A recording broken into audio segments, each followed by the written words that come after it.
Howdy hey, this is Frakbox, and I'm here with TruBluBlur. Long time no see. So, we got past the place. Yeah, that one room that I was stuck in for, For an unnecessary amount of a time. while. We were having conversations about, I think, King of the Hill? Yes. And anime? Yes. I just don't even. Yeah, did that episode post, I think it was a couple of days before this recording. Hey. Yeah, it was something like that.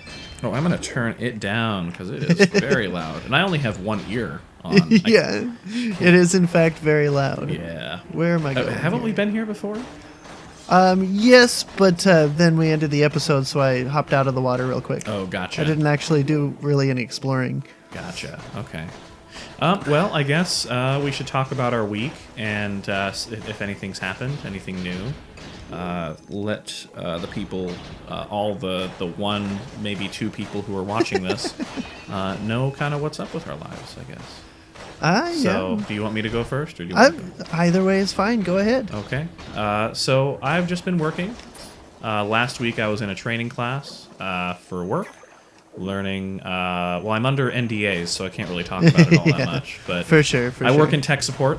Let it suffice to say. And I've started taking calls for the new line, for basically the line of business that I'm supporting, for the products that I'm supporting.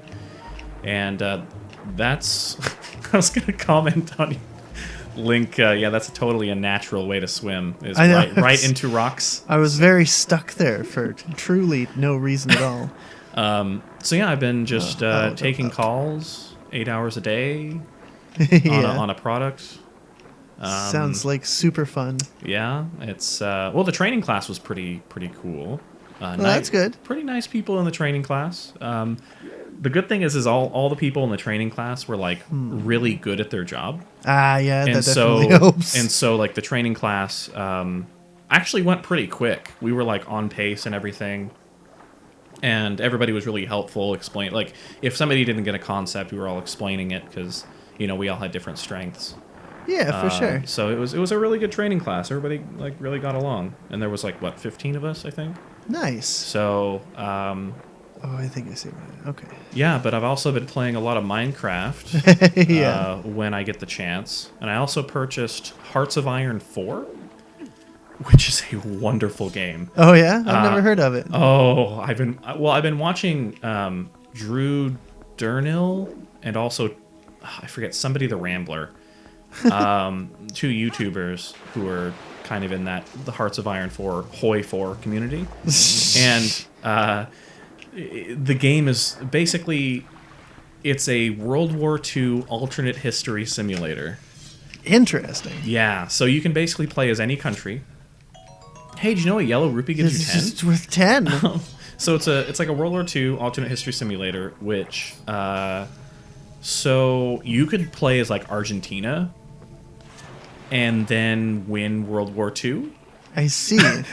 Fascinating. Join the Comintern and fight alongside Stalin if you wanted to, I guess.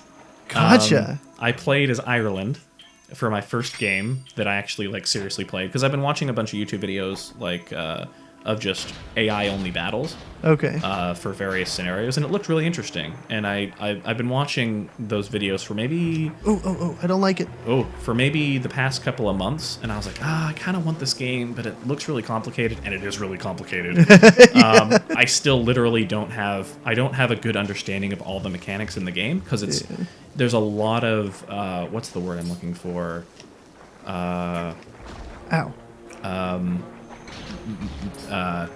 Micromanaging.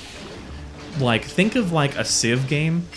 Like, think of how much you can micromanage in a Civ game, and then amplify it by like 50. I see. Like, there's so much control you have over pretty much everything your country does. Yeah,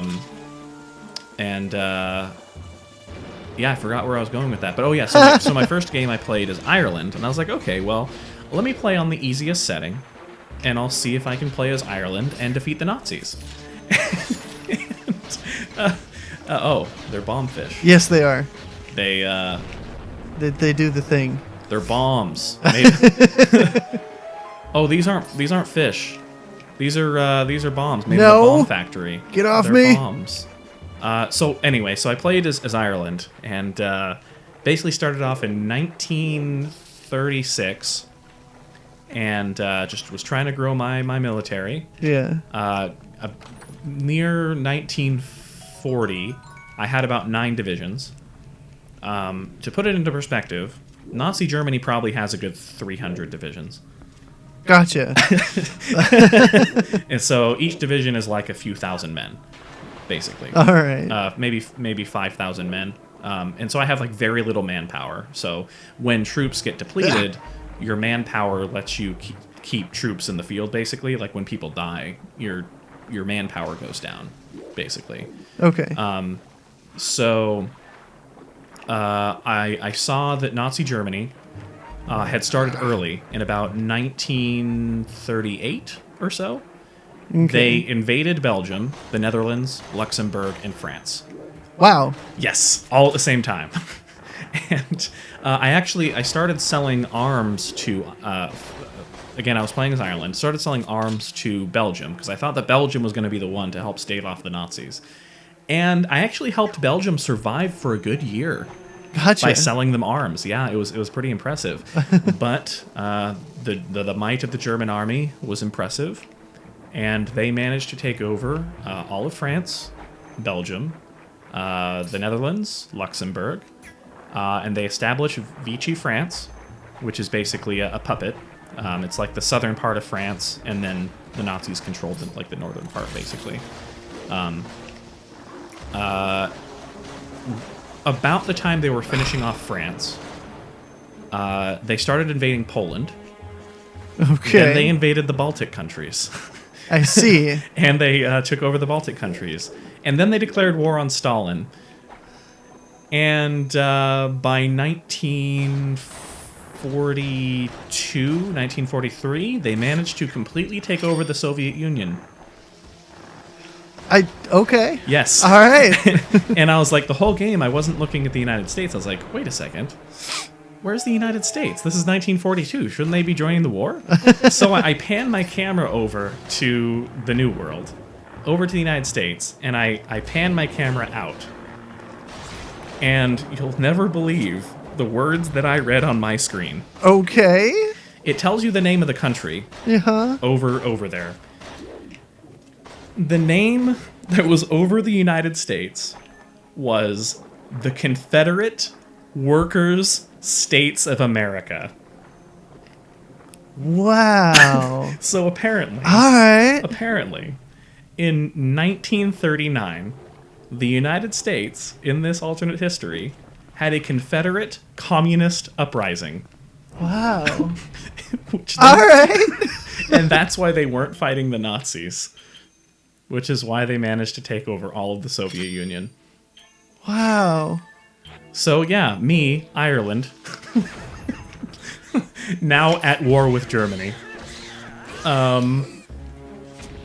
Wee little Ireland, right? Standing against the might of the German army. I was so lucky that Great Britain existed, because Great Britain's ships were basically keeping me from getting invaded. Jeez. Yeah. All right. By 1942, I had 12 divisions. And that's about the point in the game where I was like, you know what? I don't think I'm going to beat the Nazis.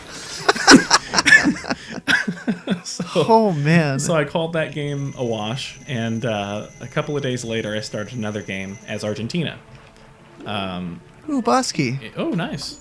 So in 1936... starting off as Argentina, I built up my army for a little bit, and Argentina is larger than Ireland, so I was doing a lot better. Invaded Uruguay, invaded Paraguay, invaded Chile. Okay. So I now controlled Paraguay, Uruguay, Chile, and Argentina. Gotcha. All I right. then, later on, about 1942, tried to invade Ecuador. And Ecuador kicked my butt. And I'm not sure why. Because I was playing on the easiest setting. I still, to this day, don't understand why Ecuador kicked my butt. I see. So I'll have to like reload that save and like see if I can get more intel on Ecuador. Right. But yeah, I had more divisions. I had better arms. My technology was better. I don't know. That's so funny. I put my troops on the border, and I at this point I had a good I had like 30, maybe 40 divisions. Okay. And Ecuador had maybe like 20. I mean, maybe they had tech on their side or something. Maybe. I don't know. Like, don't mess with the Ecuadorians. I guess not. But that's been kind of my week. Unfortunately, I haven't really seen my girlfriend all that much this week. Oh, no. She's been really busy with school and work and everything. And yeah. I've been on a new schedule where I work at 8 o'clock in the morning, and I drive up to Tigard. Yeah. So I have to wake up at 6 in the morning. Well, actually, I wake up at 5:50, and then drive for about an hour and a half. Gotcha. Yeah, and then and unfortunately, I'm driving during rush hour traffic, and Oregon rush hour I-5 traffic from Tigard to Wilsonville is just literally the worst. It's like, I think it actually got graded as some of the worst traffic in the United States. Like, if not number 1, then number 2. It's some of the worst traffic in the United States. Which actually brings up an interesting point. Adding more lanes doesn't actually solve the problem. No. Yeah, it doesn't. Because apparently if you just add more lanes, people perceive it as being more capable of taking cars, and so you actually increase the amount of traffic, which doesn't solve the problem. Yeah. There's a couple of cities in the United States which have noticed that is the case. Anyway, so that's sort of my week. I'm sure I'll think of something else to say, but I've spent the last 12 minutes talking about my week. You have. So I guess in the next episode... No, I'm joking. Anything been going on? Or do you want to save it for the next episode? I don't really have a whole lot that's been going on. Mostly just work. Lots and lots of work. And also working on my cosplay for this coming Kimura-con, which is in November. Is that the Spider-Man thing? Yeah. Nice. Does that thing make along. a screeching bird noise? It's Keese. It's a bat. Gotcha. Okay. It's a bat-bird hybrid thing. Gotcha. So yes. As a matter of fact, it did. It is indeed. So is this below where we were? Yeah. Okay. Why are we here now? I want to go back a little bit. I gotta figure out what's safe to grab onto. Oh. So, just been working, like, you work like every day? Just about. Okay. And on my days off, I generally work. Yeah. Yeah. Well, you play D&D too. I do, but Is that also on a work night? often, yes. Oh, jeez. Yeah, I know Marcus, who I do the podcast with, mutual friend of ours. Yeah. He was talking about starting up like a D&D campaign, like on Fridays, which is the night that we shoot. And I was like, yes, it is. I already have. Oh, hi. Oh, jeez. I already have so many things going on. Like on Friday, yeah. Yeah. So I mean, I don't work probably nearly as much. I mean, you work how many hours a week? It really depends. This is going to be a little dangerous because I don't know if it's actually a good idea. But let's go for it. Yeah, why not? Taking chances. Is there making anything mistakes. underneath? Oh, there is. Yay. Nice. Aha. Okay, but yeah. Like, I often end up working around 35-ish hours. Oh, really? But technically, I'm a part-time 12 or part-time 20. That's just how often they end up needing me, you know. Do you make more than like $14 an hour? Slightly. Okay. Not a Because great I was deal gonna more, say, but yeah. if you wanted to, like, my job's always hiring. Oh yeah. I mean, you do live closer to like Tigard than I do. So, because right now, like, I'm getting a pay increase. I'll be getting a pay increase here pretty soon, so I'll be making like $14.75 an hour. Gotcha. I think that's pretty close to what I make. Yeah, but that's after getting promoted, Oh. basically. Well, I guess the adventure's over. Link- That didn't quite go as planned. That should have worked better. Yeah. I forgot what I was saying. I forget. I was like, I thought you worked more than... I thought you worked more hours than I did.